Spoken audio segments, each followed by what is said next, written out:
The following program is produced at and funded by Lyndon State College, the College of the Northeast Kingdom. Coming up tonight on News 7. A water main issue still causing road closures in St. Johnsbury. Tonight wraps up the final day of the Kiwanis auction. We've got a story you can feast your eyes on.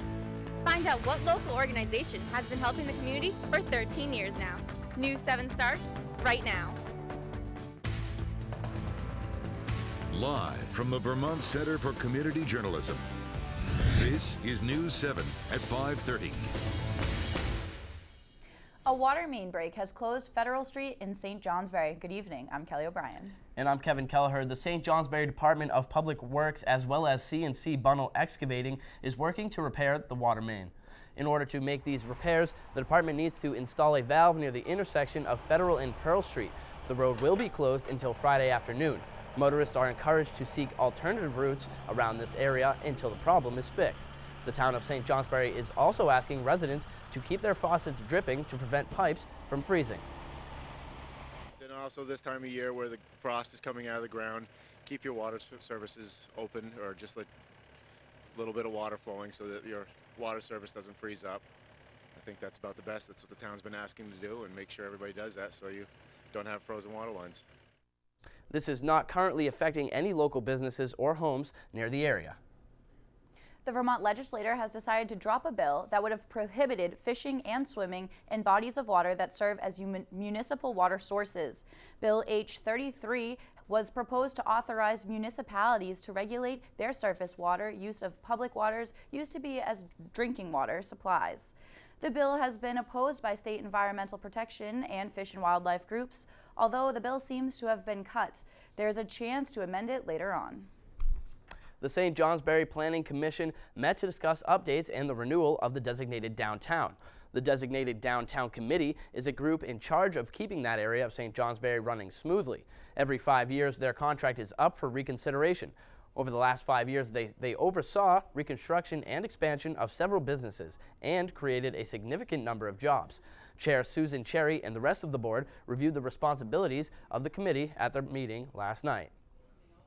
The town should actively promote, assist, and encourage business, building owners, and town staff to take advantage of financial and other benefits available to businesses and residents who own property in a designated downtown district. After review, the board unanimously approved the renewal of the designated downtown program for another 5 years. Today, the Senate discussed an act that would revise the open meeting law. The bill proposes to allow the public to attend all meetings of public agencies. Additionally, the government would be required to provide an electronic copy of all the minutes for publics to remain informed. The legislation will also allow members of the public body to participate in the meeting electronically. Further discussions in the Senate is expected. Changes may be coming to town meeting day procedures. The Vermont State Senate is considering a bill that would allow a town's legislative body to appoint a town clerk or treasurer. Currently, the town clerks are elected by the voters of a town, rather than a legislative body such as a select board. Police are investigating a report of stolen gas at the Wheelock store. According to state police, the incident occurred at about 12 this morning when a gray-colored sedan drove off without paying. The sedan was last seen traveling north on Route 122 towards Sheffield. Anyone with information is asked to call the Vermont State Police at 802-748-3111. All St. Johnsbury police officers as well as the Sheriff's Department wear body cameras, and Burlington is currently working on an expansion project which will distribute body cameras to all of their officers. Drop it. That was the sound of a Dallas officer shooting Jason Harrison. Harrison's family introduced the video as evidence in its wrongful death lawsuit against the police department. The family says Harrison was bipolar and needed mental health support when officers showed up at his house. You can hear the gunshots go off. Police say Harrison lunged at an officer with a screwdriver. For someone to just go from 0 to 100, the way these guys did it, didn't put forth the effort to de-escalate anything, is it's rough, and I just don't want to believe that that's it's going to be acceptable here in Dallas, Texas. The St. Johnsbury Police Department has been using body cameras for years. Caledonia County Sheriff Dean Shatney says the officer, the department, and the public are all on the same page. Shatney says if there is ever an issue, they can go to the video and sort it out accordingly. I think police department should try to be as kind of like a window, you know, as transparent as possible. And with this tool, it helps us become more transparent to the public. Lawmakers in the Granite State are still debating on whether or not to require body cameras. Back in February, David Hiltz of the Department of Safety said, quote, "It's premature to move to implement this at a time when we're focusing on the benefits but haven't adequately focused on all of the ramifications." The Vermont Health Connect was launched in October and has yet to reveal major progress. The health insurance project has costed over $200 million for the state and experienced failure since the beginning. Some areas of concern are determining eligibility, budget management, time, and how Vermont Health Connect prices compare to competitors. Auditor Doug Hoffer has announced a meeting this spring to discuss what is next for the program. Hoffer believes, quote, "This is an ongoing project of immense size and complexity," unquote. He also believes the state has to learn from this. The date for the audit meeting has yet to be announced. Makers of active outdoor products, the Tender Corporation, received final approval to expand its facility in Littleton. The expansion is part of Tender's 5-year plan, which projects a 50% increase in sales and the addition of 20 to 30 jobs. Tender had planned to move their operations out of Littleton if they did not get approval for the expansion. The approval will keep 160 jobs in Littleton. The Vermont Agency of Agriculture, Foods, and Markets announced grant funds to support specialty crops in the state. $200,000 is the approximate total for grants in 2015. The Agency of Agriculture, Food, and Markets encourages projects proposed innovative partnerships that will help specialty crop producers' operations.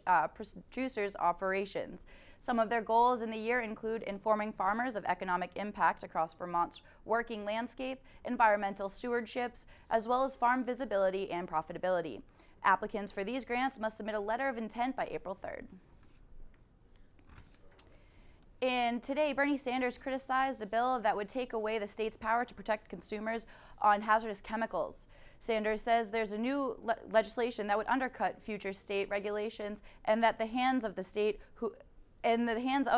who have been most active on the issue of chemical protection.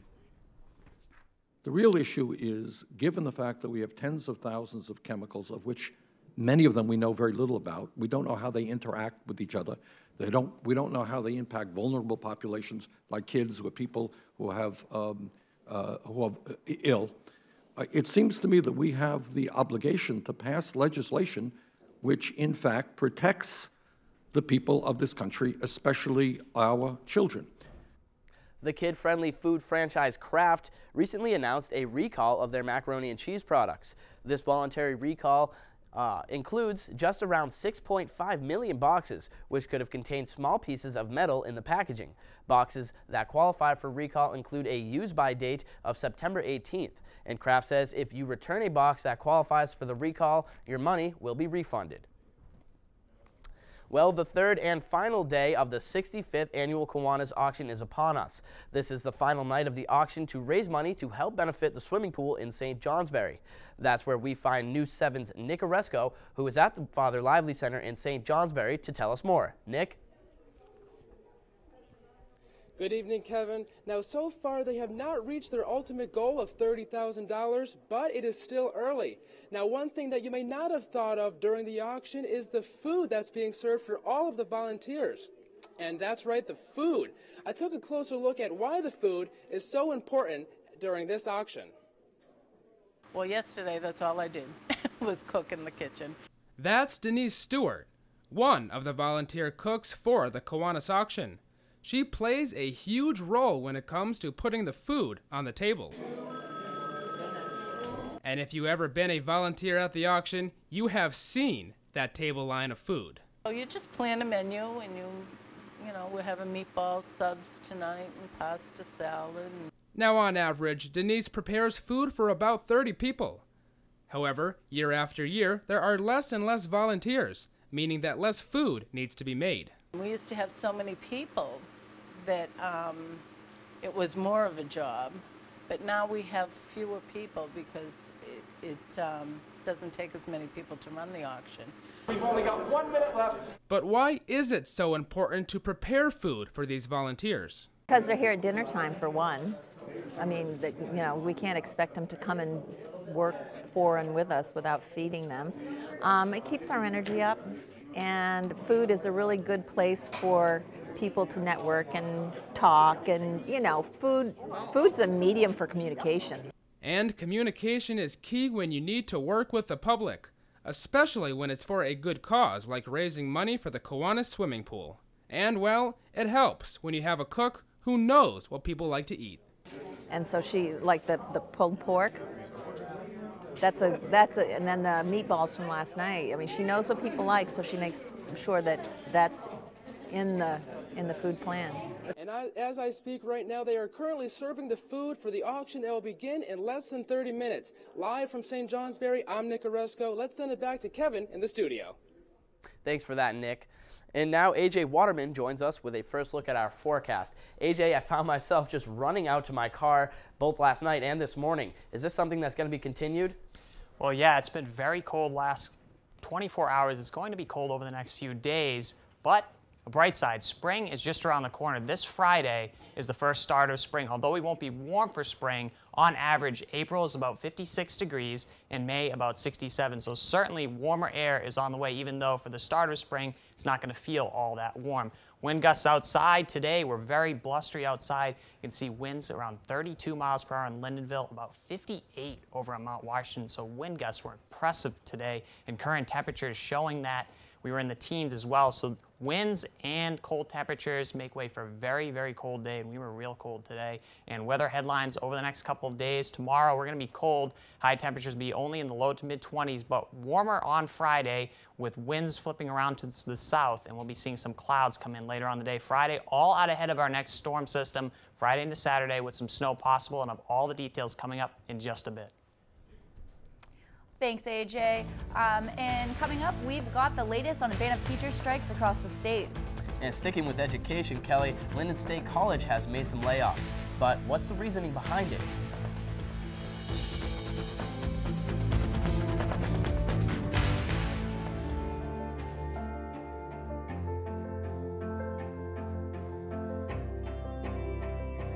Body language can tell you all sorts of things. Like someone is having a stroke. Know the sudden signs. Learn fast. Face drooping, arm weakness, speech difficulty. Time to call 911 and get them to a hospital immediately. Learn the body language and spot a stroke fast. So good to see you guys. So, what's up? Oh, we finally bought a place. Holy cow. You seriously have enough saved to do that? We've been putting a little aside each month. Jeez, at the end of the month, we have nothing left to save. Yeah, I have no idea where it goes. Well, you're spending a lot on... Is it good? Oh, God. Oh, how is my account overdrawn? When it comes to financial stability, don't get left behind. Get tools and tips for saving at feedthepig.org. Who doesn't want a shiny new electronic device? Sure, back home there's a garage or a basement full of old electronics that we don't talk about. But old electronics aren't garbage, and they're not useless. They're full of parts and materials that can be recycled into new electronics or donated to some wonderful causes. That flip phone and old computer can still live on. Recycling electronics is the green thing to do. It's the right thing to do, and it's so easy. Log on to greenergadgets.org and enter your zip code to find the recycling center nearest you.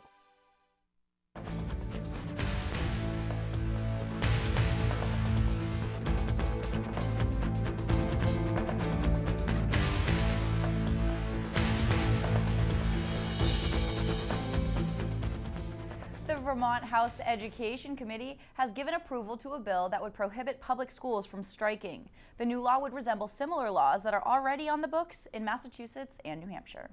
Under the new law, there would be a penalty imposed on the homestead tax rate in communities that fail to secure a contract within a year of the previous contract's expiration date. In an effort to reduce educational spending, lawmakers are proposing a change in the 2% cap. The new cap of 1.5% would decline after 3 years and would give school districts the option of setting the increase in per pupil rates or overall school costs. The bill also aims to consolidate the state schools district into larger regional districts with a minimum of 1,100 students. Lyndon State College announced earlier today that jobs will be lost due to the current budget deficit. The college is currently in a $3.1 million budget deficit, which is about 10% of the college's total yearly operating budget of $30 million. In addition to laying off 5 jobs, the college also plans to restructure classes that are being taught and the amount of students in those classes. Lyndon State will also increase their annual revenue by increasing partnerships with local agencies and organizations. Despite the current downfall, Lyndon State President Joe Bernalino is optimistic that the budget will be balanced by next school year. And I believe that these decisions are coming from a place of strength, not a place of weakness, that we are facing our budget challenges head on, that we're being proactive, that we're dealing with the issues now, instead of kicking the can down the road, if you will, so that others will have to deal with them later. Lyndon State isn't the only Vermont State College dealing with a budget deficit, as other local colleges have similar issues. Only a few days until spring starts, and the trail on Blakely Road won't be moving until next year. The dangerous actions from snowmobilers, according to Alan Quimby, a local resident, have been getting worse every year. It only took one irresponsible rider to cause a problem for him. Vast Vermont has been doing their part in making sure the trail is properly managed, but it isn't enough for Quimby. Not really. They'll send somebody out to put a couple signs up. Once in a while, Kenny Gamble will call and they smooth things over with me, but I don't get any results. Because the one problem he's facing is himself. That's the reason. Yeah, they'll try to find a new relocation, obtain permission, and then figure out what it's going to cost to do that, and then, yeah, apply through us for a grant in which to do that work. Vast Vermont doesn't believe there's a major problem on Blakely Road. And officials are investigating claims that a farmer knowingly sold mislabeled pork to local companies. Greg Finch has contracts with companies to provide pigs that were raised exclusively in Vermont. However, USDA officials noticed unusual tattoos on some of Finch's pigs, which led them to a Pennsylvania town. These pigs missed a mandatory medical examination when brought into the state. But when investigated, those pigs posed no health risks. And while the community usually benefits from Meals on Wheels, local businesses are also able to fill their bellies. And it's tourney time on the hardwood. While UVM failed to make the field of 68, they still have something to play for tonight. Of all details on the rest of the week's forecast, how cold we're going to be this weekend, and when we see the warm weather return. I'll have all the details coming up next.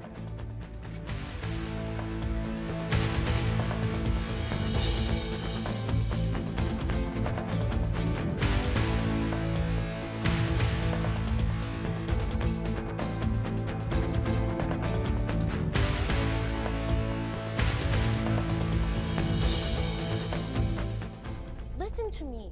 I am captain of the track team. And if I'm late... She doesn't really think she's going to get out of here, does she? Be nice. She's new. Hello, is anyone there? Ugh! Wow. Even from our standards, you look awful. Oh, sweetie, what happened? Me? My friend Becky got to talk to this super cute boy, and I tried to act like I wasn't jealous, but I so totally was. And then out of nowhere, this concrete barrier just popped up. Maybe it was a semi. You mean you were driving? Yeah. I mean, I know the whole eyes on the road thing, but this was a super important text. Maybe you have to know, Becky. Texting? Great. But it was only like 5 seconds, and I'm a really, really fast texter, so it wasn't even a big deal. Actually, has she texted me back yet? Wow, I get like no bars in this place. I wonder if they have Wi-Fi here. Okay, so what would you bring to my company? What do you need? I need problem-solving skills. I got through high school without a car, a phone, or a computer. No college degree, though. Not yet, but life's taught me a lot, and I'm ready for more. Well, you're not the typical kind of candidate that I hire. But you are exactly what I'm looking for. your company could be missing out on the candidates it needs most. Learn how to find a great pool of untapped talent at gradsoflife.org.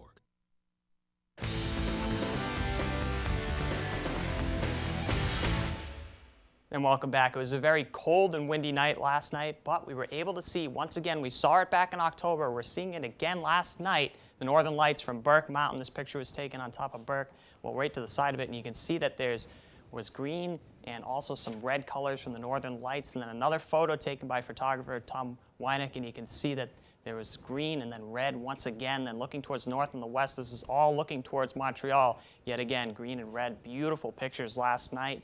But it was cold, windy, and brutal, and it stayed that way today. Although sunshine did come out, it was a very warm day today, and temperatures were only in the teens. And you can see those windy conditions outside today. We had wind gusts into the 30s, even towards Mount Washington, picking up well over 50 miles per hour. So it was very windy today, and that made temperatures feel very cold. Look towards the Connecticut River Valley, temperatures only in the single digits, but towards the Northeast Kingdom, feels like negatives out there. And then towards the south, Brookfield feels like -1, feels like -2 in Montpelier, and towards the north and the west, feels like single digits up towards the Canadian border. So very cold and brutal day outside. And you can see those temperatures. This is what it actually is outside. 17 in St. Johnsbury, 14 in Lyndonville, mainly clouds throughout northern Vermont and New Hampshire. But we're going to be taking those clouds out of the picture over the next couple of days as high pressure will be working in. So we can see that there's plenty of cold air over us and also clouds.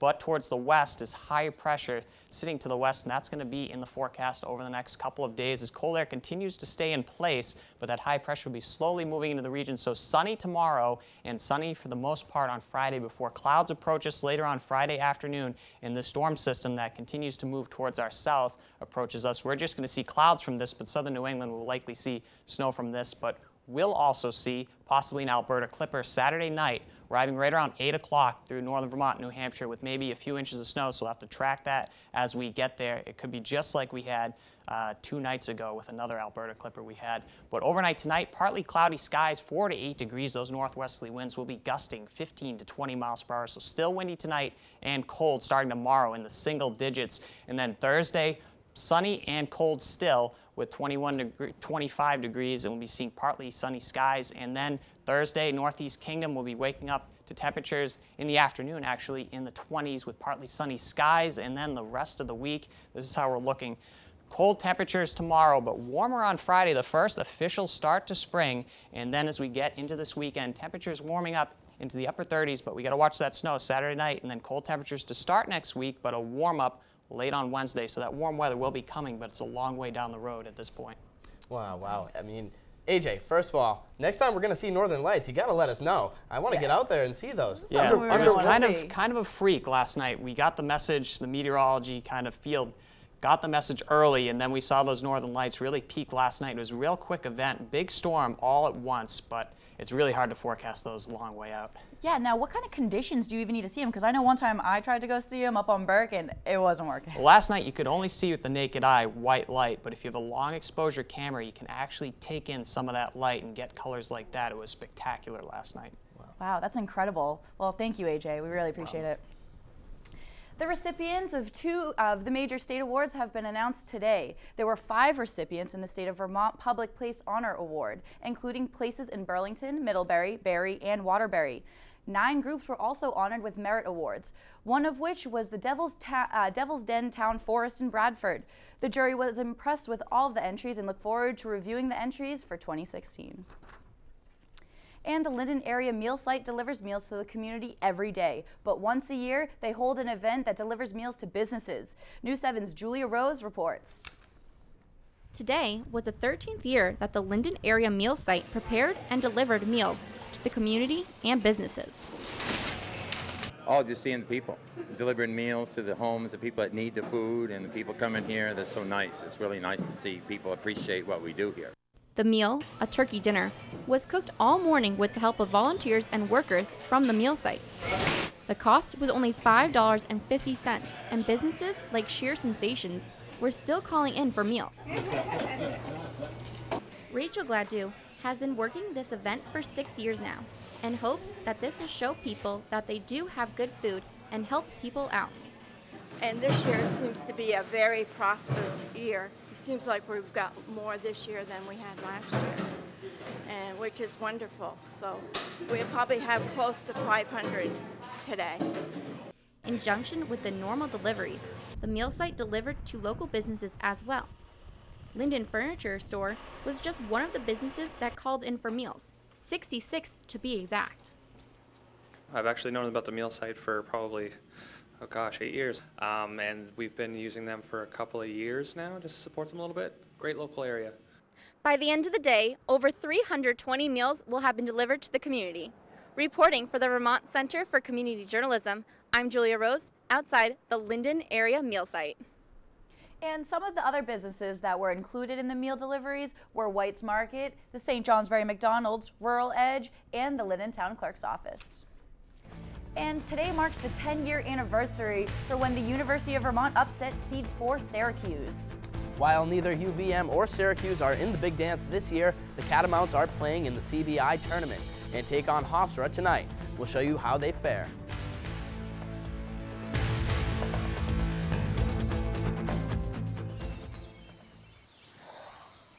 Oh, look, a redhead. Staring contest.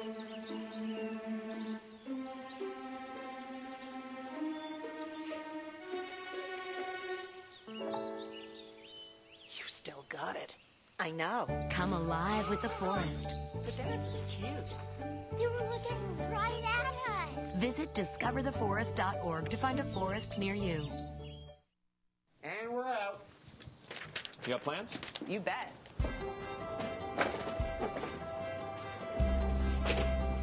$50 million Americans struggle with hunger, but we can do something about it. Excuse me. What's going on? Dinner. Please join me in helping put food on their tables. Together, we can feed America. You guys keep going. I'm gonna get the plate. Wait! Find your local food bank at feedingamerica.org/hunger. It started out like a totally normal day. I love you. I mean, I guess I was a little sweaty and I was definitely sore. I thought I had gas. Turns out I was having a heart attack. Heart disease is the #1 killer of American women. So now I take care of my heart and I tell the women in my life to do the same. Sounds great, by the way. That's nice, sweetie, but that's not my heart. That is. Find out more from the American Heart Association at goredforwomen.org.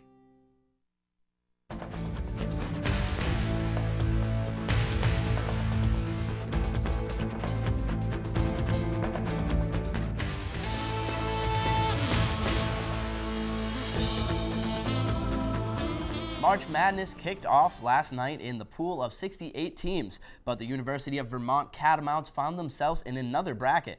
That's right, Kevin. UVM is in Hempstead, New York, as the 18-13 Catamounts take on the 20-13 Hofstra Pride.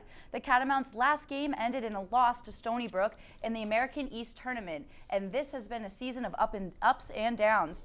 UVM has had a winning streak of 3 in 5 games over the course of the season, while also racking up losing streak of 4 games from December to January. New life, you know. There's new energy around the gym, around the locker room. Guys are excited, and we should be, just because it's another opportunity to go out and play with these guys that we've been playing with for a year now. Leading scorer Ethan O'Day also mentioned that even though the team had the week off, guys were still in the gym grinding it out. Tonight's scheduled tip-off is for 7 o'clock.